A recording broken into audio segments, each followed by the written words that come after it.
What is good, Knicks fans? Coming at you with another video. Took a little break. I was doing quite a few things, enjoying my summer, but I want to talk to you about a few things. Quite a few things, and those things are Knicks, obviously. So let's talk Knicks. First, I want to bring up that Bobby Portis said that he had the most miserable year ever in the NBA with the Knicks, and during that time, his tenure with the Knicks, RJ was here. So for RJ to get through that miserable year, even though Bobby Portis was getting noticed by a lot of fans, he was the most reliable player on our team. Him and Marcus Morris, those two made name for themselves enough to get on these championship type teams. So although he didn't like it, it also helped him add to his resume. So teams like Milwaukee and teams like Clippers, we see them and like, okay, we want them. So anybody that comes on the Knicks and do your thing, you're automatically gonna get recognized no matter what. Look at Julius Randle. It could be possible that he didn't deserve to be all second team, but yes, he did because he had one hell of a year. But look how everybody was looking at him as like a potentially like top 20, top 25 player in the league at one point during his stretch. That's how most Knicks fans was looking at him.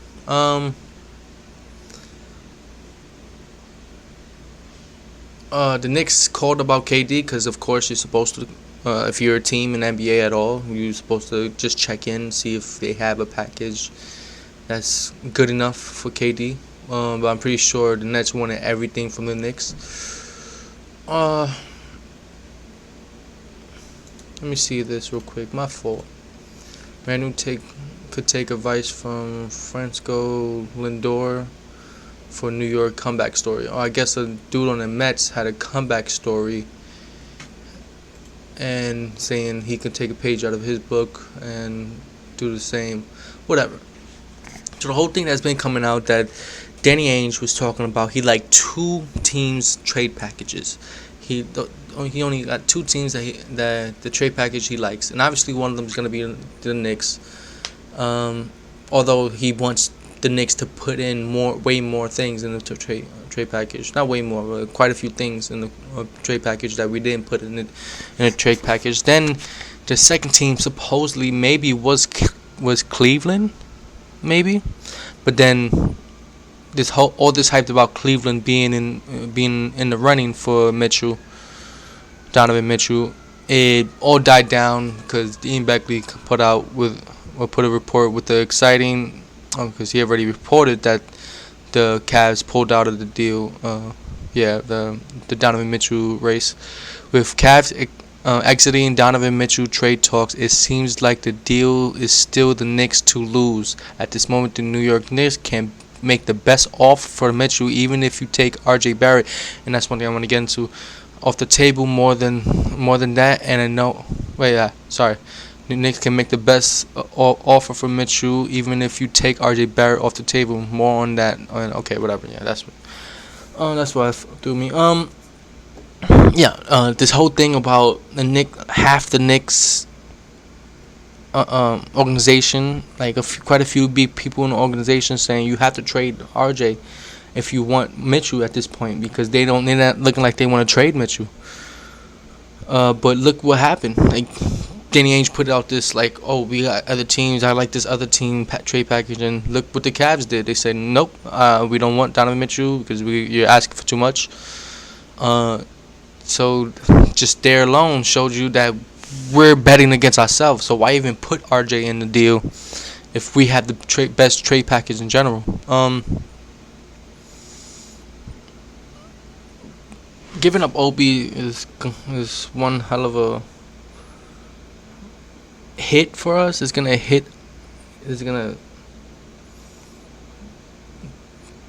us where it hurts, because I think Julius over Obi this coming season if you get Donovan. Really? I don't think so, man. You match up Obi with Donovan Mitchell. He plays off the ball.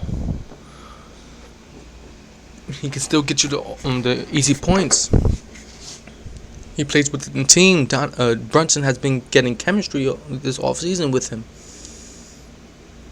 It's a lot of factors you have to put in. Well, Obi going away is gonna fuck a few things up for us. And third team can possibly be in this trade talk is LA Lakers, which the Utah Jazz and the Lakers made a deal for Patrick Beverley the other day. It was Patrick Beverley for Taylor Horn Tucker and somebody else. Stanley Johnson, yeah. Okay. But there was that trade came out. I thought things were going to start moving with the Donovan Mitchell trade. But now there's talks about a third team, which is Lakers, being involved. They can put in a couple unprotected picks in that, and they try to get Bogdanovich, whatever, Jordan Clarkson or somebody like that, Mike Conley, Rudy Gay. If they get a few players like that, Evan Fournier going to them, possibly, and they may want instead of whatever players, they may want Cam Reddish. But Obi still have to be put in this deal. In general, one of the young Knicks players have to be put in this deal, and they're picking Obi. I'm not liking it, man, because what are you going to do in the power forward position? Are you really going to run with Julius? Shit, man. Shit, man. I mean, there's no fucking trade out there for Randall. You got to hope that Lakers will want Randall in order for that trade to go down. I don't know, man. And keep Obi. I think we need Obi. He plays off the ball, and you're gonna have 3 ball-dominant guys that need the ball in his hand. And it's not that they're ball-dominant. Each of these 3 guys, Donovan Mitchell, R.J. Barrett, and Brunson, can play off ball, but them 3 sharing the ball mainly, the ball handling duties mainly, will help us with off the ball power forward, off the ball center. These things will help us. And yes. Quentin Grimes would be really important, and I want to talk about how do you think the Knicks are overrating Quentin Grimes by not putting him into this package, by having him as one of the people, much like RJ, have one of the people as untouchable on his team for the most part. For this Donovan Mitchell trade, at least. I think yes and no, because he's going to be an important piece to anybody wanting to compete. He's going to be... His floor is so high right now that he can compete on any team. He can be on any team and make an immediate impact because of his defense, because of his shooting. And he's been showing the playmaking here and there, and he could surprise quite a few people. But that shooting and that defense will get him a spot on any team. But his progression is what his ceiling is. If he could start putting on the floor, making better decisions, I think RJ is the best young player on his team. Because Julius Randle and Brunson, they got traded this team, and they're young, but I'm still considering them more veteranized, if that's a word. I'm still considering them more of a veteran because they got years. Although Brunson has been playing in the league for mad long, but he still got years on. Well, probably a year or 2 on RJ. Whatever. What I'm saying is that RJ is really young, and he is the best decision maker in terms of the young guys, the young guys. Although Obi is older than Donovan Mitchell at this point. He's the best decision maker, and if Excuse me. And if Quentin Grimes can get to that point of being a good guy, I think RJ, he just needs to be consistent at the rim. Oh shit! I sneezed. I'm sorry. Salud, right? But if Quentin Grimes can make an improvement in his decision making and his aggressiveness to going towards the rim, the sky's the limit for the dude because he can shoot from anywhere on the court, no matter what. Because he can shoot those mid range, off the dribble mid range. I know he got that. He needs to do that more often. Those 3-point shots in general. He showed us his pull up three in the 7 league. Just with repetition, he'll get better at his shooting overall on the whole floor.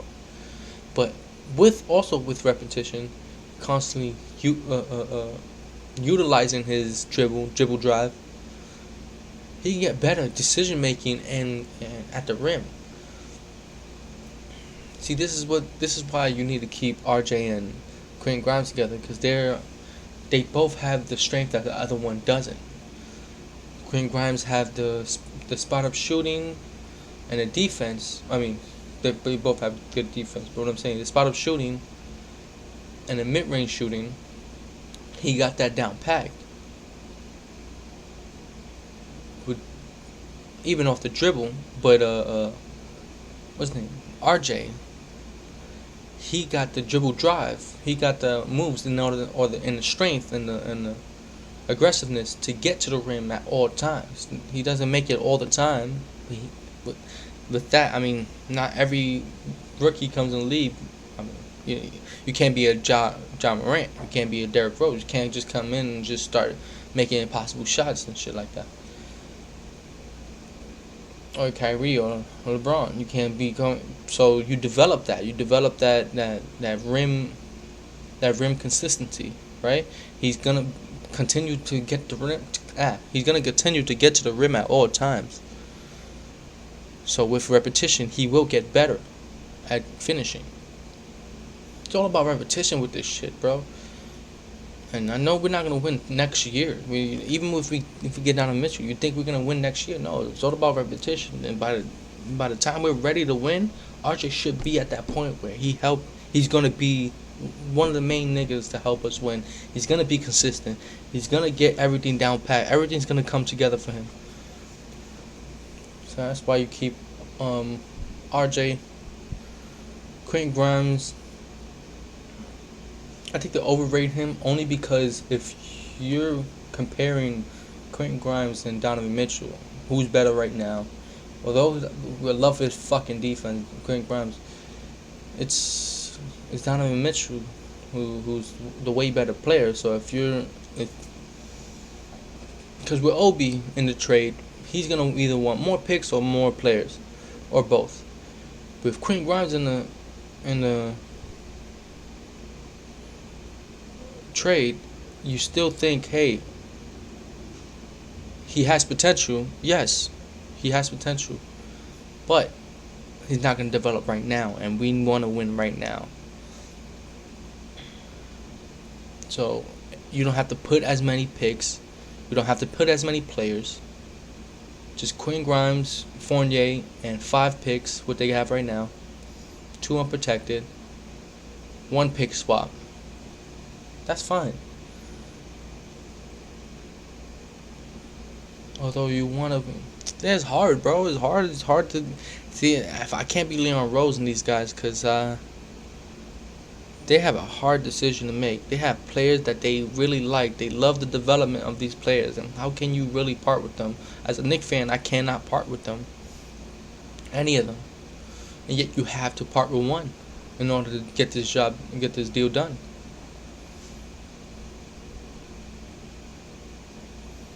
It's hard, man. If you can throw all the picks to the Jazz and say, yo, we just put Fournier and we get Lakers in this deal with a 3-man trade. Have them throw Westbrook over there. You throw in mad picks. They throw in 2 unprotected picks. You throw in two unprotected picks. They got four unprotected picks. Two different teams. And they got the other picks from the Knicks that came from the other teams protected. And then you throw Fournier either to the Jazz or to the Lakers.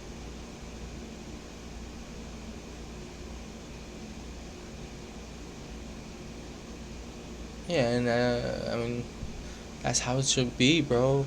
And then the Lakers get whoever they want. Not whoever they want. They get a few players from Lakers and Knicks. Like Knicks throwing Cam and this shit. Like Cam goes to Lakers. Fournier goes to Lakers. Bogdanovich goes to Lakers.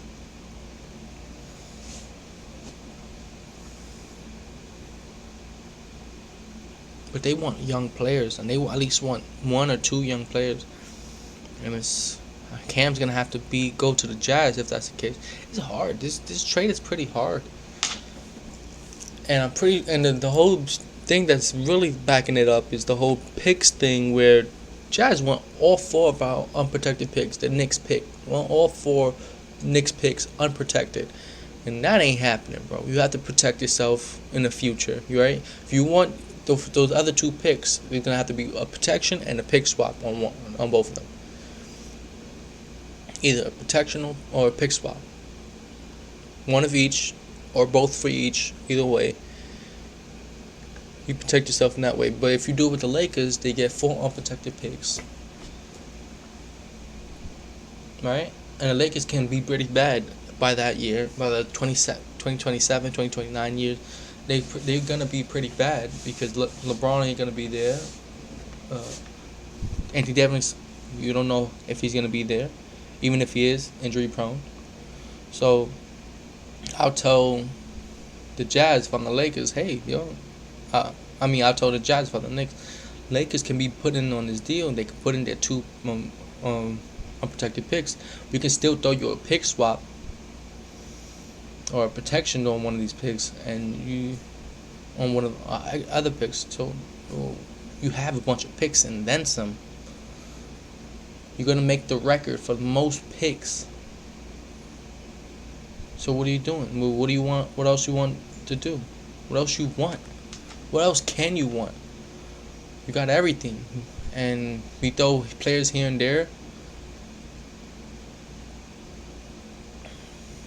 I don't know. I hate this Donovan Mitchell thing at this point. I want to see the only person that I want to see off this team is Randall. Only person I want to see off this team is Randall. So I don't know if I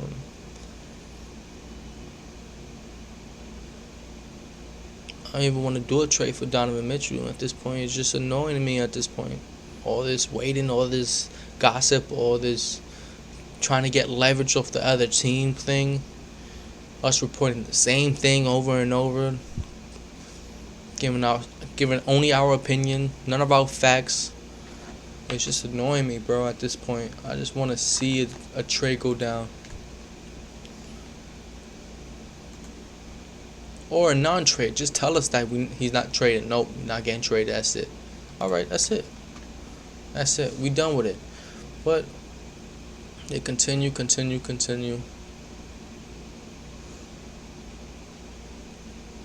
I'm just saying, man, if we can keep all three of our young players, get rid of Randall,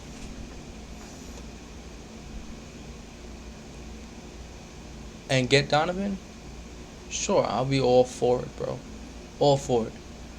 But we're going to have to give up one of our young players, or two, in mad picks, and keep Randall, and send away Obi. What are we doing, man? What are we doing? What's that starting lineup gonna do, bro? Just a bunch of ball hogs on that starting lineup. Not ball hogs. I'm not saying Brunson, Julius, or no, Brunson, Donovan, or RJ. It's ball hogs. Julius the ball hog there. But do you want them playing off ball? I'd rather them playing on ball than Julius on ball. And Julius is not a good off the ball player right now at this point. He needs to be the second most. Uh, he needs to touch the ball the second most, first or second most on his team at this point. He doesn't have the pride to take a step back and say no. I don't need to.